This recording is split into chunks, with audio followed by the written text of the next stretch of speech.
Hello everyone. So in this video, we will learn how to solve a trust problem by using method of section.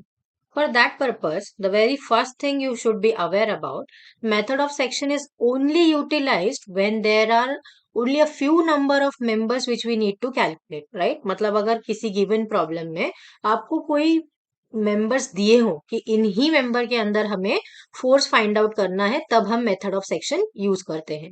ठीक है। So for that purpose कई बार question में दिया होता है कि आपको मेथड ऑफ सेक्शन से सॉल्व करना है, कई बार आपको दिया होता है कि सिर्फ आपको इन इन मेंबर के अंदर फोर्स निकालना है। तो अगर सिर्फ गिने चुने मेंबर्स दिए हो तो we will go by method of section.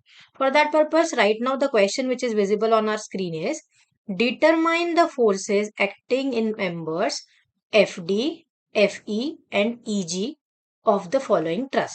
तो अभी ये जो ट्रस का डायग्राम हमें दिया हुआ है, इसके लिए हमें क्या निकालना है? FD मतलब ये वाला, राइट? FE मतलब ये वाला मेंबर एंड EG मीन्स ये वाला। मतलब हमें सिर्फ इन तीन मेंबर्स के अंदर कितना फोर्स एक्ट हो रहा है ये हमें फाइंड आउट करना है, राइट? ओके, तो ये हमारा क्वेश्चन है। तो जैसे अभी हमने डिस्कस किया कि ये वाले क्वेश्चन हम कब यूज करेंगे, जब हमें गिने चुने मेंबर्स के अंदर ही फोर्स निकालना हो। Okay, so now we will solve this by using method of section. जब भी ट्रस्ट का कोई भी प्रॉब्लम हो, the very first step of ours is nothing but to give the stability check. तो स्टेबिलिटी चेक के लिए हम लोग सबसे पहले क्या करेंगे? We have learn this step. So हम सबसे पहले देख लेते हैं कि हमें गिवन ट्रस्ट जो है वो स्टेबल है या नहीं। सो फॉर दैट पर्पस अभी जो डायग्राम हमें दिख रहा है उसमें एक्चुअल नंबर ऑफ मेंबर्स ना, ट्रस्ट में कितने एक्चुअल नंबर ऑफ मेंबर्स है। तो मेंबर्स मतलब दो जॉइंट के बीच का लिंक। तो AB member, 2 BD member, 3 4 5 6 7 8 9 10 11 12 13, right? मतलब एक्चुअल नंबर ऑफ मेंबर्स हमें डायग्राम में कितने दिए हुए हैं? 13। अब M रिक्वायर्ड मतलब required number of members to make it as perfect truss का फॉर्मूला आपको याद होना चाहिए, that is 2J minus R। तो जहां पे R होता है नंबर ऑफ रिएक्शंस, तो ये जो सपोर्ट है हमारा है रोलर सपोर्ट मतलब 1 रिएक्शन, ये है हमारा हिंज सपोर्ट मतलब 2 रिएक्शन। तो इसका मतलब होता है कि हमें रिएक्शन हमारे पास है 3। अब हम देख लेंगे जॉइंट्स कितने हैं। तो जॉइंट है 1 2 3 4 5 6 7 8, right? So 8 joints are there with us. So M required will be 2 into 8 minus 3. So 16 minus 3 will make it as 13. तो M actual is equals to है हमारा M required। इसीलिए ये जो एग्जाम्पल है वो कैसा है? This is an example of perfect trust. Okay, ठीक है। अब हम स्टेप नंबर 2 पे जाएंगे।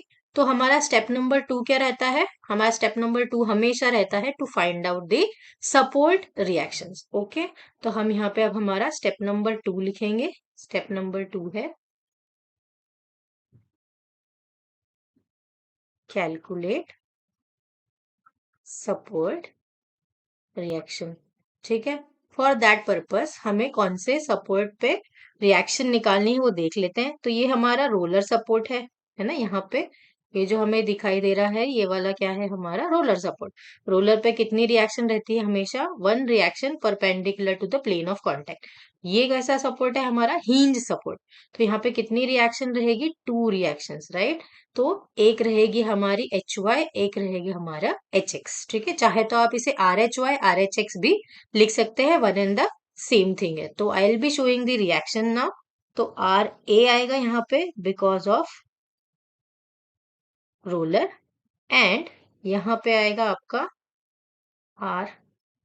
RHY, H का Y component of reaction RHX। ठीक है, ओके। तो इसका मतलब हमें कैलकुलेट सपोर्ट रिएक्शन में 3 रिएक्शन की वैल्यू चाहिए, RA RHX RHY। ठीक है, सो सबसे पहले हम क्या करते हैं? We will apply summation of movement about point A is equals to 0। जब हमने मूवमेंट अबाउट पॉइंट A 0 लिया तो 1 बाय 1 हम मूवमेंट लेते जाएंगे। रूल तो हमारे वही सेम है। क्लॉकवाइज होगा तो हम लेंगे नेगेटिव, एंटी क्लॉकवाइज होगा तो हम कंसिडर करेंगे एज पॉजिटिव। ठीक है, okay. Force into perpendicular distance is nothing but movement.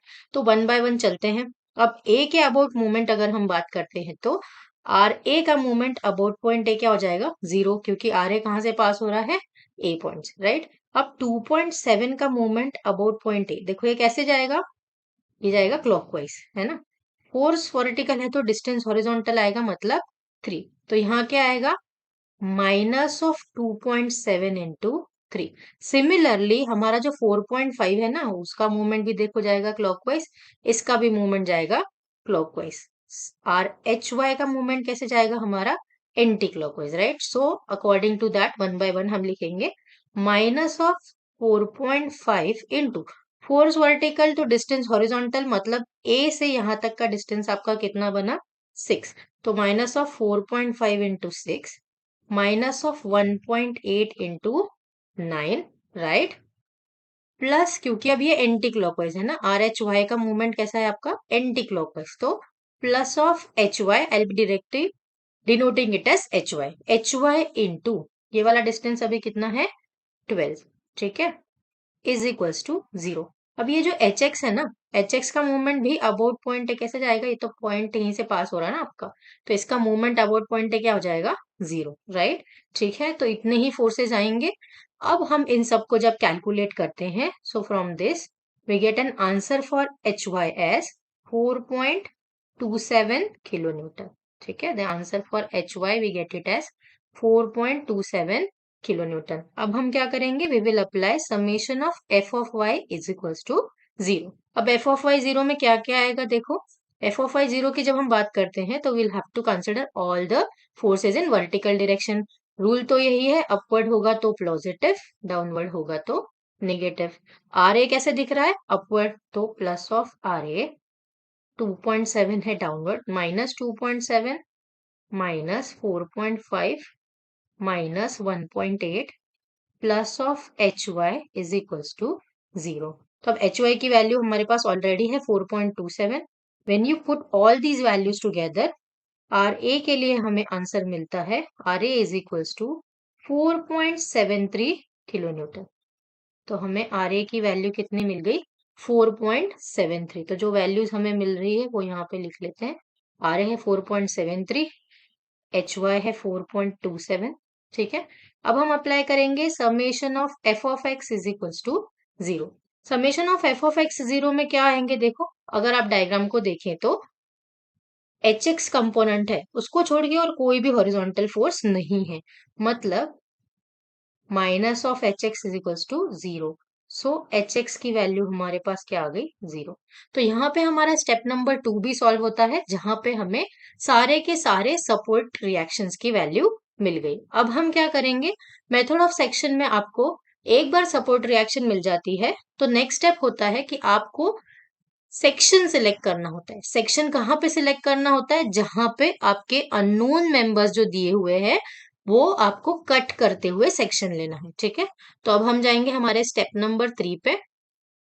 Step number 3 में हम क्या करेंगे, now it's visible to you on screen, select a section, ठीक है। तो स्टेप नंबर 3 में हम हमेशा क्या करते हैं, we will always select a section. Select कहाँ पे करते हैं, now select a section 1 cutting the members F D, F E and E G whose axial forces are to be find out, right. मतलब हम क्या करने वाले हैं अभी इसके अंदर, जो मेंबर्स हमें दिए हैं ना, उन मेंबर्स को कट करते हुए सिलेक्ट सेक्शन।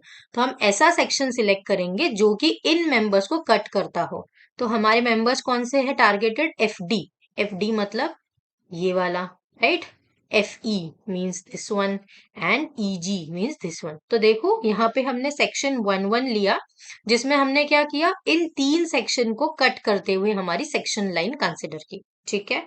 तो आपको सेक्शन लाइन, अगर सपोज आपको मेंबर्स दिए होते कि आपको B D BE and CE लेना है, तो आप सेक्शन लाइन यहाँ से यहाँ लेते और फिर आप उसके हिसाब से सॉल्व करेंगे, ठीक है, ओके। तो अभी की सिचुएशन के हिसाब से हमने सिलेक्ट कर लिया। अब क्या करेंगे हम आगे, then you can see, then draw FBD of right और left portion of the truss with reference to selected section. मतलब अभी जो हमने सेक्शन सिलेक्ट किया है ना, अब एक बार हमने ये सेक्शन सिलेक्ट कर लिया तो ये जो कट पार्ट है ना, उसका आइदर दिस पार्ट और दिस पार्ट, आप कोई भी एक पार्ट लेके सॉल्व करेंगे। तो या तो हम राइट पार्ट सिलेक्ट कर सकते हैं या लेफ्ट पार्ट सिलेक्ट कर सकते हैं, ठीक है। सिलेक्ट करते टाइम ध्यान क्या रखेंगे, जहां से कट हो रहा है ना आपका सेक्शन, बस उतने ही मेंबर्स के लिए आपको सॉल्व करना है। तो इतने ही मेंबर्स का इंटरनल फोर्स हम कंसिडर करेंगे। उसके साथ में जो भी एक्सटर्नल लोड्स आपको दिए हो, वो एक्सटर्नल लोड सपोर्ट रिएक्शन, ठीक है। तो अगर हम ये पार्ट कंसिडर करें तो इतना ही हम सॉल्व करेंगे। अगर हम ये पार्ट लेंगे लेफ्ट वाला, तो हमें इतना ही पार्ट लेके सॉल्व करना है, ठीक है। ओके, तो अब हम क्या करते हैं आगे देखिए। Now by considering right portion of the truss, क्या करेंगे अब हम, we will be considering the right portion. तो अगर देखिए जो डायग्राम है इसके हिसाब से, अगर मैं सिर्फ राइट पोर्शन कंसिडर करूं, मतलब इतना ही पार्ट आएगा, राइट। अब ये जो राइट पार्ट है उसके अंदर क्या क्या है देखो, एफ से जो मेंबर जा रहा है ना हमारे पास, एफ से जो मेंबर जा रहा है वो कौन सा है, मेंबर एफ डी। तो यहाँ पे आएगा एफ एफ डी, ठीक है। यहाँ से एफ से जो दूसरा मेंबर जा रहा है वो है एफ एफ ई, ठीक है। और जी से जो मेंबर जा रहा है उसको हमने बोला है एफ जी ई। तो आप जिस डायरेक्शन में आपके मेंबर जैसे है ना, वैसा ही हम उनको नाम देंगे। तो इन तीनों की वैल्यू हमें निकालनी है, ठीक है। तो हम सिर्फ internal axial forces in cut members he draw करेंगे। बाकी फिर उसके ऊपर जो भी जैसे दिया है ना, जैसे कि आपको पता है जी पॉइंट पे लोड है तो वो हमने ड्रॉ कर दिया। उसके बाद एच पे क्या दिखाई दे रहा है आपको, एच के ऊपर आएगी सपोर्ट रिएक्शंस, राइट। तो अब जब हम इसे सॉल्व करेंगे, फॉर सॉल्विंग दिस, हम इतने पार्ट के ऊपर जितने भी लोड हमें मालूम है जैसे दिए हुए हैं वो हम लिख लेंगे। So for H point, we know that at H the X reaction which was there is 0 and the Y component of reaction was 4.27, ठीक है। तो अब जब हम इतना पार्ट सॉल्व कर रहे हैं तो जितनी चीजें हमें मालूम है हमने लिख ली है, ओके। अब जब आप ये पार्ट देखोगे एफ एफ डी, तो ये जो है ये that is nothing but an incline member है ना। इंक्लाइन मेंबर है मतलब इसके कंपोनेंट आएंगे। सिमिलरली यहाँ पे भी कंपोनेंट्स लिखना पड़ेगा। तो ये जो है एंगल कितना है यहाँ पे 30 डिग्री है ना, ज्योमेट्री में हमें ये क्लियर कट समझ में आता है। तो अगर एंगल हॉरिजॉन्टल के साथ है मतलब हॉरिजॉन्टल कंपोनेंट है कॉस, वर्टिकल कंपोनेंट है साइन। तो ये बनेगा हमारा एफ एफ डी साइन 30, ये बनेगा हमारा F F D cos of 30। Similarly F F ई है ना, तो एफ एफ ई के भी कंपोनेंट आएंगे। ये वाला कंपोनेंट है कॉस ऑफ 30 एंड ये जो है हमारा F F E sine of 30, ठीक है। तो ये जो कंपोनेंट्स है उसको हमने लिख लिया है। अल्टीमेटली हमको चाहिए क्या है, ultimately we are interested in the value of F F D, F F E and F G E, ठीक है। ओके, तो अब जो भी चीजें जैसी दी है हमने लिख ली। अब उसके हिसाब से हम क्या करेंगे, वी विल सॉल्व इट। जब हम सॉल्व करना स्टार्ट करेंगे, फॉर दैट पर्पस हम सबसे पहले अप्लाई करेंगे summation of movement about point F is equals to 0। जब हमने movement about point F is equals to 0 apply किया तो हमें क्या क्या दिखाई देता है देखो। एफ से जब हम बात करते हैं तो एफ एफ डी जो है वो एफ से ही पास हो रहा है तो इसका मूवमेंट 0 है। एफ एफ ई भी एफ से ही पास होता है तो इसका मूवमेंट 0 है। 1.8 का ये जो लोड है ये भी एफ से पास होता है तो इसका मूवमेंट कैसा है, 0 है, राइट। तो अब मूवमेंट जनरेट किसकी वजह से होगा, मूवमेंट जनरेट होगा एफ जी ई की वजह से एंड एच वाई की वजह से। एच एक्स तो कोई वैल्यू ही नहीं है, तो वैल्यू 0 है मतलब ये कोई एग्जिस्ट ही नहीं करता। तो दो ही चीजों की वजह से मूवमेंट आएगा, एक तो जीई की वजह से, एच वाई की वजह से। तो we will write those thing. F G E की वजह से जो मूवमेंट जनरेट होगा वो कैसे जनरेट होगा, लाइक दिस, राइट। तो ये कैसा डायरेक्शन है, क्लॉकवाइज। तो यहाँ आएगा minus of F G E, ठीक है। फोर्स हॉरिजॉन्टल है तो डिस्टेंस वर्टिकल आएगा। अब देखो इसके लिए आपको कौन सा डिस्टेंस लगेगा, ये वाला distance, right. So I will be denoting it as A right now. अभी हम इसकी वैल्यू नहीं पता तो हम इसे ए लिख लेते हैं, ठीक है। देन एच वाई का मूवमेंट अबाउट पॉइंट ए कैसे जाएगा देखो, अबाउट पॉइंट एफ ऐसे जाएगा, मतलब ये है एंटी क्लॉकवाइज, मतलब plus of H Y into force vertical है तो डिस्टेंस हॉरिजॉन्टल मतलब 3 equals to 0। So now for value of A what we need to do is, for distance A, देखो जब हमें ए डिस्टेंस चाहिए, मतलब ये वाला डिस्टेंस ना, फोर्स इंटू परपेंडिकुलर डिस्टेंस, तो ये डिस्टेंस हमें चाहिए। तो इसके लिए अगर आप इस चीज को देखो, यहाँ पे एक ट्रायंगल दिखाई दे रहा है हमें। ये जो ट्रायंगल है, कौन सा ट्रायंगल है आपके पास? F G, G H and F H. तो ये ट्रायंगल में हमारे पास ये वाला डिस्टेंस है, राइट। हमें चाहिए ये डिस्टेंस, एंगल भी हमें पता है 30 डिग्री। इसका मतलब कि हमारे पास वैल्यू है अननोन अपोजिट की, हमारे पास वैल्यू गिवन है एडजेसेंट की, एंगल भी मालूम है। तो हम क्या अप्लाई कर सकते हैं? राइट, हम अप्लाई कर सकते हैं टेन थीटा, है ना। टेन थीटा क्या होता है हमारा? Opposite upon adjacent. तो अभी की सिचुएशन के हिसाब से tan thirty is equals to, opposite मतलब हमारा डिस्टेंस है एफ जी, एडजेसेंट मतलब हमारा डिस्टेंस है H G, right. So tan thirty is equals to है हमारा unknown distance A by three, ठीक है। तो ए इज इक्वल्स टू है हमारा three into tan thirty. Once we solve it we get it as 1.73 meters, ठीक है। तो एक बार ए की वैल्यू आ जाती है हमारे पास, दैट 1.73 meters, तो we will solve further.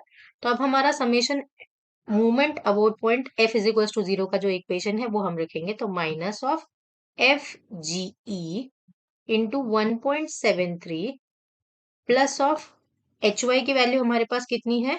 H Y की वैल्यू है 4.27, तो 4.27 into three is equal to zero. Once we solve it, ये जो है माइनस साइन उधर जाके प्लस साइन उधर जाके माइनस बनेगा, so F G E we get it as 7.4 kilometre. Answer positive है, इसका मतलब हमारे मेंबर में कैसा है? टेंसाइल है ना, जो फोर्स है वो कैसा है? टेंसाइल। अब उसके बाद में हम क्या अप्लाई करेंगे? After this we will apply summation of F of X is equals to zero, okay. अब summation of F of X zero के रूल्स तो वही है, राइट वर्ड होगा तो पॉजिटिव, लेफ्ट वर्ड होगा तो नेगेटिव। तो अब उसके हिसाब से हम देख लेते हैं कौन कौन से फोर्सेज आएंगे। तो एफ ऑफ एक्स में एच एक्स तो जीरो है, तो वो तो काउंट ही नहीं होगा। तो एफ ऑफ एक्स में कौन सी चीजें आएंगी? एफ ऑफ एक्स में आएगा, देखो, एफ ऑफ एफ डी का कंपोनेंट, एफ ई का component and G E, right. So will write according to that. So ये सारे के सारे हमें लेफ्ट में दिख रहे हैं, तो minus of F F D cos of 30 minus of F F E cos of 30 minus of F G E is equals to zero. So अभी हमने सॉल्व करके जीई की वैल्यू निकाल ली है। cos 30 को जब हम कैलकुलेटर में सॉल्व करते हैं तो वी गेट इट एज 0.86, तो minus of 0.86 F F D minus 0.86 F F E. GE की वैल्यू जब ये माइनस है उधर जाके क्या बनेगी? Plus. So this will be 7.4। ये आ गया इक्वेशन नंबर वन। अब हम क्या अप्लाई करेंगे? Summation of F of Y zero. So upward positive लेंगे, डाउनवर्ड निगेटिव लेंगे। वी विल सी कौन कौन से फोर्सेज आएंगे। एक तो आएगा एच वाई 1.8, इसका कंपोनेंट एफ डी का कंपोनेंट और एफ ई का component, right. So we will write according to that. So F of F D का कंपोनेंट अप है तो positive, F F D sine of 30 minus F F E sine of 30 minus of 1.8 plus of H Y is equals to zero. H Y की value है हमारे पास 4.27। When we put this things, sign 30 को जब हम solve करते हैं we get it as 0.5। So 0.5 F F D minus 0.5 F F E, इसको जब हम इक्वल टू के उस साइड पे लेके जाते हैं we get it as minus of 2.47। ये है हमारा इक्वेशन नंबर टू। तो I have already uploaded simultaneous equation को कैसे सॉल्व करना है।